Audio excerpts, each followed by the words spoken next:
Marc Westbrook was an open, uncomplicated man with a deeply complex feeling for people and for the law, and a loyalty to the things he loved out of all boundaries. He loved his family, he loved his church, he loved the Carolina Gamecocks, and he loved the law and government.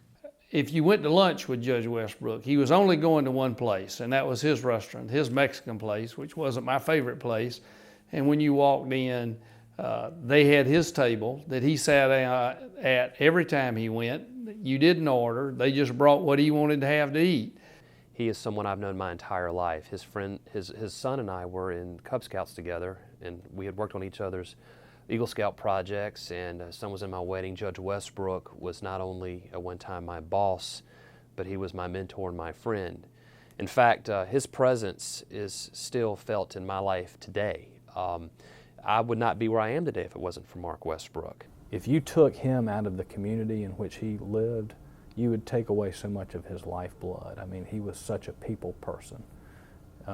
He thrived on doing as much as he could for those around him.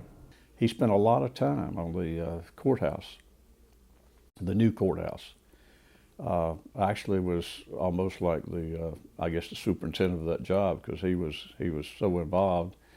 Everybody knew who he was, and he gave input on most everything that would happen over there. He was my right hand as a trial judge, particularly when I became Chief Justice. I used him often as a sitting or acting Associate Justice at the Supreme Court. That's an honor given to those who really combine practicality with a deep knowledge of the law, and that was Marc Westbrook's hallmark. Certainly as a judge in Lexington County, he led so many innovations and modernizations, because even in a county where people are very frugal with their dollars, he managed through dint of his personality to talk the county council and civic leaders into building a new courthouse, very needed for Lexington County at the time, and now exploding, and of course at his death named for him. I saw what a guiding light he was for his family, how much he cared so deeply about his family, his wife, his boys, his mother and his father, his mother-in-law. I mean, he was just totally dedicated to his family in every part of his human being. I remember him calling me into his office one day, and we were talking about where I was going to go, which was the solicitor's office, and I remember him distinctly saying, "Alan, wherever you go for the rest of your life, I'm going to be looking over your shoulder. I'm always going to be there for you." And several years later, when I decided to run for Attorney General, we had already lost the judge at that point, but I remembered that story very vividly. And when the photographer came over to do campaign shots for all of my palm cards and my literature, she says, "What pictures would you like taken?" There's one picture I had taken where I was in his courtroom, and I had her take a picture. On the back of my palm card is a picture of me with his portrait over my shoulder. But to me, that meant that he really is looking over my shoulder, and I truly believe that to this day.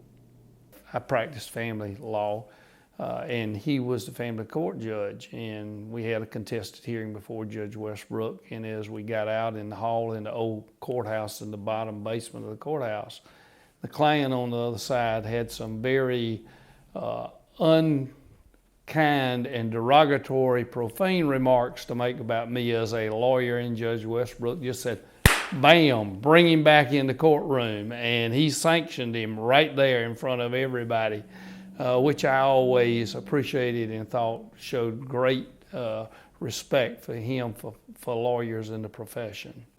If there was one thing I'd have to pin as my takeaway, what Judge Westbrook taught me, it was that we all have a responsibility. We've all been blessed in some way, and we have a responsibility to take whatever those blessings are and just make the most of those blessings for the people around us. Another thing was that the courthouse was so important. It was the place where, regardless of what's happened to you, regardless of who you are, that you can go there and be treated with respect, and you can go find justice in that place. Marc Westbrook leaves an enduring legacy of what a professional should be, what a decent and compassionate judge who works hard to achieve justice should be, what an enduring legacy for all of us, so that we could say, as I said when I eulogized him, as Paul said to his son Timothy, he fought the good fight.